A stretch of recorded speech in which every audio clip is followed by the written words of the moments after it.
चलो इधर देखो फिर अब मॉड में ना, पहले मेरी बात सुनो, मॉड में सिर्फ दो चीजें हैं, इन चीज को समझना और कैलकुलेशन करना बस, ठीक है। सबके आंसर एक जैसे आ सकते हैं कब, जब सब सही करोगे तब। देखो मीन में क्या होता है, मीन और मीडियन, मीन और मीडियन, ठीक है, सुन लो मेरी बात, ठीक है। मीन में क्वेश्चन हमने ना, मीन के कितने तरीके होते थे, मीन के 3 तरीके हैं, ठीक है, तीनों पढ़े हमने। उसके बाद हमने एक्स वाली वैल्यू निकालने वाला भी करा, एक फ्रीक्वेंसी वाला, फिर एक्स वाई वाले क्वेश्चन भी करे, तो मतलब कि 3-4 चीजें पढ़ी हमने, ये भी पढ़ा फिर ये भी पढ़ा। इसमें कुछ ऐसा नहीं पढ़ना, ठीक है। इसमें क्या है सिंपल, कि हमें मीन ये देखा होगा, मॉड निकालना है सिंपल डाटा का, ठीक है। हमें तो 2-3 चीजें समझनी है, क्या चीजें समझनी है समझो। देखो यहाँ पर ना पहले एक टर्म ना बार बार यूज कर रहा है इन्होंने, मॉडल क्लास, ठीक है, दिख रहा है, ये लिख रहा है मॉडल क्लास, ये लिख रहा है मॉडल क्लास, मॉडल क्लास ये है, ठीक है। मॉडल क्लास का मतलब क्या है, मॉडल क्लास का मतलब ये होता है कि तुम्हें देखना है सबसे ज्यादा हाईएस्ट फ्रीक्वेंसी किसका होगा, ठीक है, हाईएस्ट फ्रीक्वेंसी किसकी है, किस वाले की होगी हाईएस्ट फ्रीक्वेंसी, 14 वाले की होगी, ये ना 14 वाले की, तो जिसकी हाईएस्ट फ्रीक्वेंसी है ना वो तुम्हारा क्या बन जाएगा, मॉडल क्लास। तो बस तुम्हें ना इस वाले टेबल में क्या बताना है कि मॉडल क्लास कौन सी है, समझ में आ रहा है मॉडल क्लास का मतलब क्या है, ठीक है। जो भी सबसे ज्यादा बार है, अगर दो सबसे ज्यादा बार होंगे तो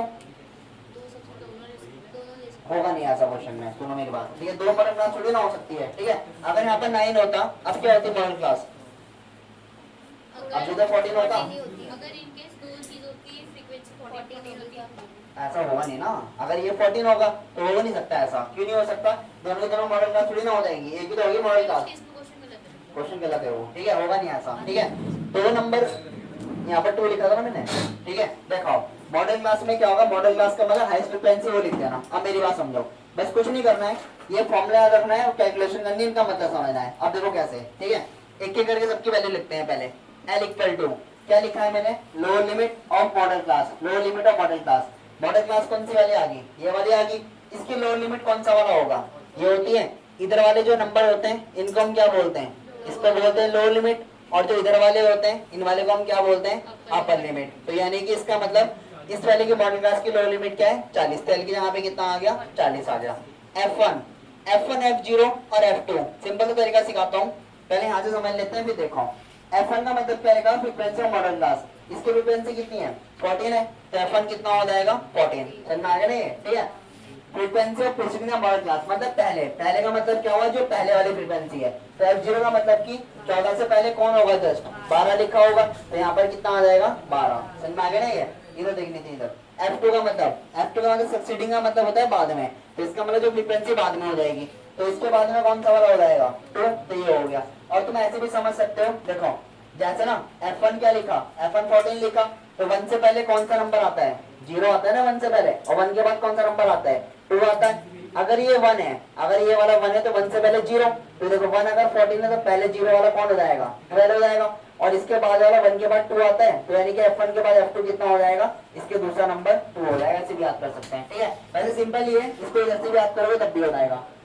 एच का मतलब क्या है, साइज ऑफ क्लास इंटर, इसके बीच गैप कितना है, तो एच का मतलब हाइट, और कितने की गैप चल रहा है सबके बीच में, 10 का, तो हाइट है। बस इन वैल्यूज को ना अब तुम्हें कुछ नहीं करना है, इस वाले फॉर्मूले में पटकना है, बस कर लोगे बाकी है, ये तो कर लोगे ना, ठीक है।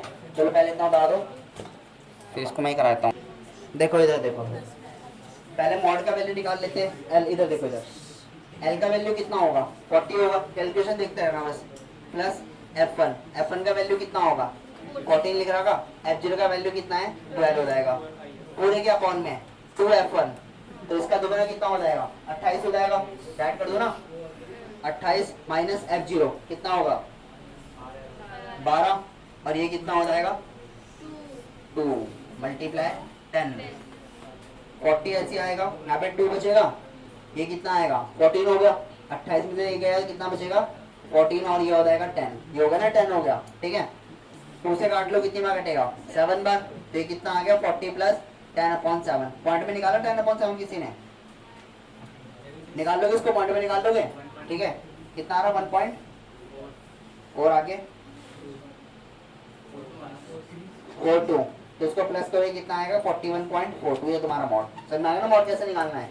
अच्छा मेरी बात देखो समझो, ये जो मॉड है ना ये कौन से डाटा का है, ये मॉड है ग्रुप डाटा का, ठीक है। अनग्रुप का कैसे होता है, अनग्रुप का पता है, अरे अनग्रुप का तो पता ही होगा, जो भी हाईएस्ट फ्रीक्वेंसी होता है मॉड हो जाता है, जैसे ये है ना, अगर मैं लिखता हूँ 14, 15, 16, 14, 18 14 13 12 14 11 13 14, ठीक है।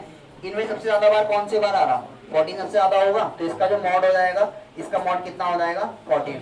तो ये अनग्रुप डाटा है, नहीं आएगा पेपर में, दूर दूर तक ये मत सोचना कि आ जाएगा पेपर में, ये अनग्रुप का है, ठीक है। ये क्लास 9th में होता है। ये वाला किसका डाटा है, ये ग्रुप डाटा का, इसके लिए फॉर्मूला लगाएंगे हम, ठीक है। बता दो ग्रुप डाटा ही आएगा।